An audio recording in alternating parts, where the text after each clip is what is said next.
Olá, família! Olá, crianças! Tudo bem?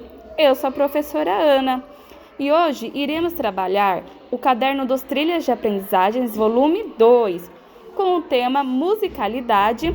E nossa vivência de hoje é brincando com sons dos animais, que se encontra na página 92.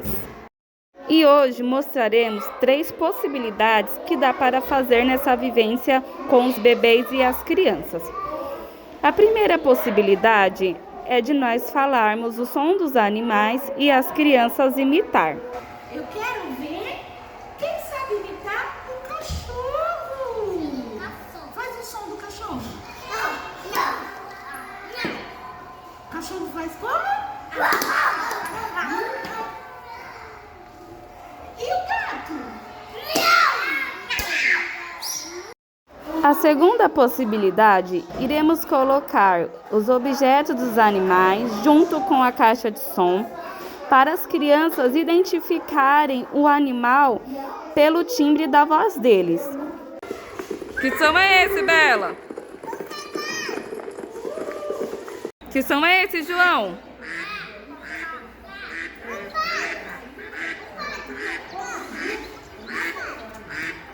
E para os bebês, vocês darão brinquedinhos de animais e também colocarão na sua caixa de som, celular, áudio dos animais, porque essa vivência estimulará os canais multissensoriais, porque o bebê vai ver o animal, vai tatear e vai ouvir o timbre do animal.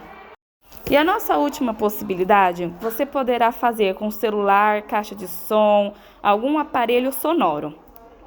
Você vai colocar os timbres dos animais e pedir para as crianças identificarem qual é. Família, façam essas vivências com as nossas crianças e os nossos bebês e mande para nós. Beijos e até a próxima! Ô, gente, que som que é esse? Que é som de que animal?